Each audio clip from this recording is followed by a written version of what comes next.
Hi there, welcome to another edition of Earthbound Media Group's Talk About. So I'm here once again with Damien Navarro. How are you doing today? I'm doing good, man. Thanks. Great. You recently went to eduWEB, right? I did. San Antonio. Hot this time of year. A little bit. It's a little crazy. Yeah.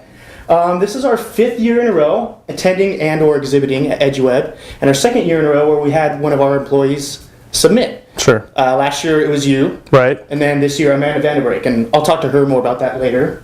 Be ready, Amanda. How did your session go, you think? I think it went really good. I mean, hers was on information architecture, and that seemed to be a resounding theme that came up over and over again, that now that everybody kind of has these tools in place, that they're really interested in how to take archived or old information and port it over to a new system. And what do you delete? What do you archive? What's kind of a phased approach to doing it? So it went really well. There was a lot of really good questions. You had a couple different schools of thought on, is it more of a software side convert, or is it more of a manual side, or is there like a custom app that you do? So it was really neat to see different schools kind of debate the question, and we were kind of at the center of that conversation. So that was cool. And certain people were more in tune with doing it manually, page by page, and then there are other programs that you can just plug it right through? Exactly. Okay. Exactly, and it really depends on the CMS that they had been selected. Right.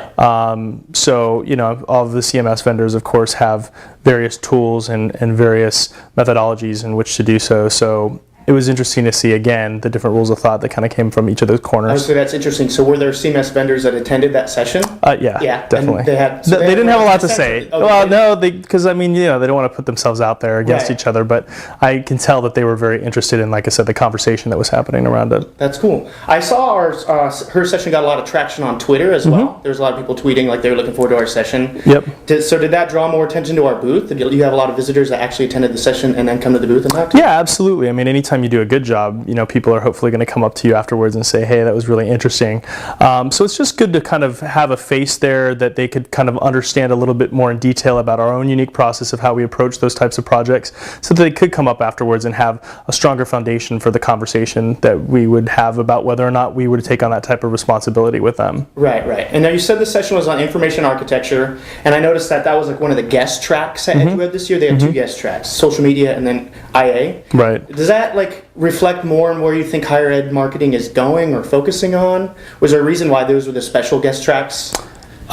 In your opinion? I can guess. I mean, obviously social media continues to be an ever-changing presence within the interests of higher education. I mean, all of them are very interested in how to capitalize on it. It's really interesting the advancement levels that you're seeing as far as savviness amongst many of the marketers. In fact, it's the first time that we started to see titles reflect the move towards social media, where there are individual marketing officers or professionals in these educational institutions that are just focusing on web content and social media content and engagement. So they have social media or content somewhere in their title or something like that? Yeah, exactly. Yeah. And that's probably is a first. It's kind of transitioning towards that. It's reflecting that institutions are starting to see that this is a critical channel that they need to invest in. So seeing a full-time employee really resonates with the approach that many of them are taking to how they are looking at the web is a true marketing experience. Right.